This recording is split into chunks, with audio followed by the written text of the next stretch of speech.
Let's talk about prospecting. For a lot of us in sales, it can be the absolute toughest, most draining part of the job. But what if you had a playbook, a guide that could turn it all into a high-profit game you could actually win every single time? Well, today, that's exactly what we're going to build. Your game plan, step by step. Does that question hit a little too close to home? Yeah, you're not alone. The grind of prospecting can seriously feel like you're just shouting into the void sometimes. But you know what? That frustration ends today, because we're about to build a system, a machine for turning all that effort into real, profitable results. All right, so here's our game plan. First, we're going to lay the foundation. This is all about learning to aim before we fire. Then we move into the execution, where we'll focus on making every single touch point count. After that, we get into the advanced play, turning today's wins into tomorrow's pipeline. And finally, we lock it all in with your action plan. Let's do this. Every single winning sales campaign starts right here, in the planning phase. Because the truth is, most deals are won or lost long before you even pick up the phone. It all, and I mean all, comes down to the quality of your foundation. Okay, this might be the most important rule in this entire playbook. 25% of your day, yep, every single day, has to be dedicated to list building. This is not a when I have time kind of task. This is the engine of your entire sales process. Seriously, without this discipline, the whole system just falls apart. So what's the goal of all that list building time? It's simple. You have to separate the suspects from the prospects. See, suspects might be a fit. Prospects are qualified. Chasing suspects feels super productive, but it's like fishing in an empty pond. You're going through all the motions, but getting zero results. Your job is to find the right pond. So how do you actually qualify them? You use this checklist as your filter. The first couple of questions tell you if there's a real opportunity here. Is an actual decision being made? Have they shared any internal info with you? Then you confirm you're in the right place. Can you actually solve their need? And are you talking to the real decision maker? And finally, the big one, the deal breaker. Can they afford it? If you get a no on any of these, guess what? They're still a suspect. Okay, so with that qualified list in hand, you are ready to execute. And this isn't about just making noise. This is about making contact that actually starts a conversation and moves the needle. Let's get into the tactics. This right here, this is the core mindset shift you have to make. Amateurs, they obsess over the perfect first contact. But the pros, they know the game is won through consistency. Why? Well, think about it. A single call is just an interruption, but a series of valuable, persistent touches, that builds a real conversation. So what does consistency actually mean? It means this number, 12 to 15. That's how many touches you should be making before you even think about giving up on a qualified lead. Not 3, not 5, a dozen or more. Just let that sink in for a second, because it's probably way more than you're doing right now. And look, this process requires some patience. Building real rapport can take 4 to 6 weeks.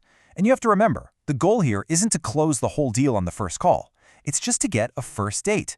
A meeting where you can see if there's a real future here and you can advance the conversation.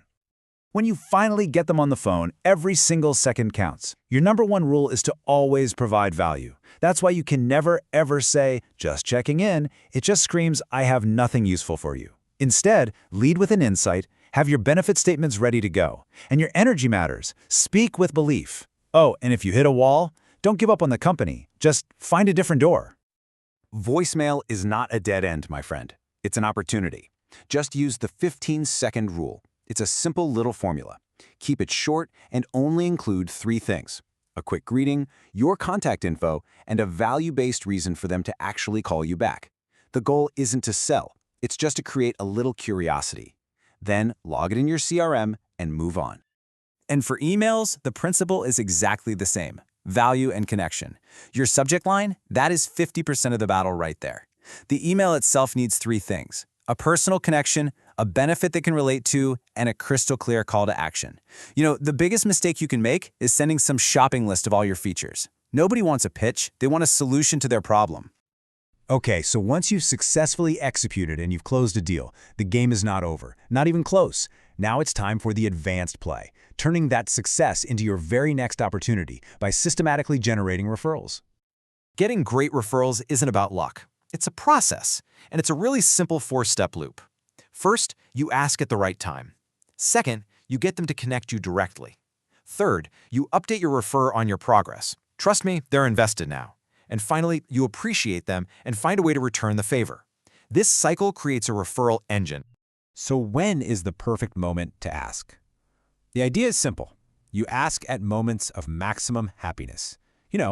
Right when they sign the contract, or right after they make a payment, or right after a super successful implementation. Basically, anytime you deliver a great experience, you have earned the right to ask who else you can help. Now let's be really clear about what makes a good referral. If someone just gives you a name and a number, that's not a referral. That's just another lead. A true referral is a warm introduction, an email, a call, a direct connection made on your behalf. You should always push for that warm intro. Oof. All right. We have covered the foundation, the execution, and the advanced plays. Now, let's bring it all together into a final, actionable summary that you can put to work today. So let's distill this whole playbook down to 5 core commandments. 1. Dedicate a quarter of your day to list building. 2. Ruthlessly separate prospects from suspects. 3. Commit to those 12 to 15 touches. 4. Always lead with value. And 5. Build asking for referrals right into your process. If you can master these, you will master prospecting. So I'll leave you with this one last question. Looking at everything we've talked about, what's the first play you are going to run tomorrow? Are you going to block out that 25% of your time? Are you going to commit to more touches? Look, don't try to do everything at once. Just pick one play, run it consistently, and start turning this chore into your high-profit machine.